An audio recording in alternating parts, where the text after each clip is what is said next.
Hey y'all, I'm going to show you guys how the eye works and how we're able to perceive light, things, people, and objects. So, for the first thing to understand is light is made up of very, very, very long and short wavelengths, all of which, some of which we are able to see, known as visible light. And with that, we're able to perceive things coming into the eye only in this very, very small spectrum. All this we are not able to see.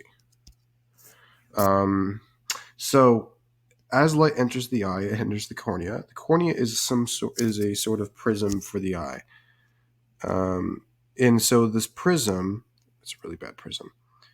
Um, it splits or it's kind of sparses the light, so it's able to scatter across.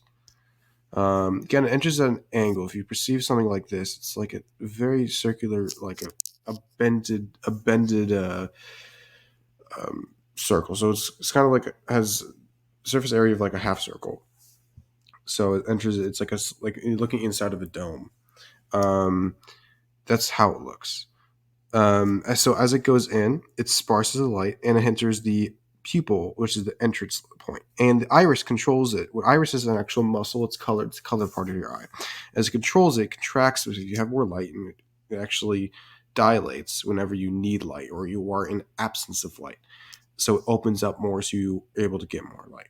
As it goes in, it hits the lens, and with the lens, it helps magnifies the light. Helps magnify the light. It helps magnify it to a point where you're able to see farther distances. But as it goes through the lens, you are able it's able to hit this part of the eye known as the retina. The retina is has a series of cells known as ganglion cells, and these ganglion cells split into many different branches known as bipolar cells. These bipolar cells, coincidentally, go into this all one big nerve known as the optic nerve. It goes in the back part of your brain known as the occipital lobe. Um, and now, if you're looking right here, this light is in the center part of the eye. It's basically in the same line as the lens, known as the fovea. And this is the point where you are able to see the most. It's the most visual acuity. But on top of these cells, these ganglion cells, sorry, is actually known as rosin cones. This is it's actually able to capture the light.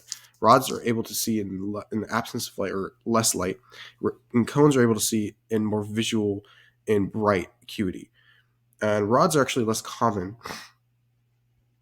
than cones. They are in lesser number in the retina, but that is because the rods themselves they don't have need to have a lot of them.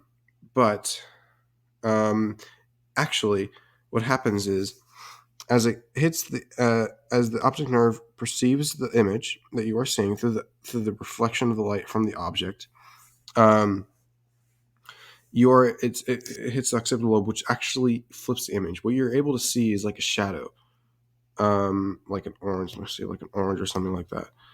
You're able to see not like a shadow, but um, it's the image as it hits the eye, and it's actually in a different way. It's oriented in a completely different way. And so the occipital lobe in the back of your brain focuses and flips the image. And that's how you're able to perceive light.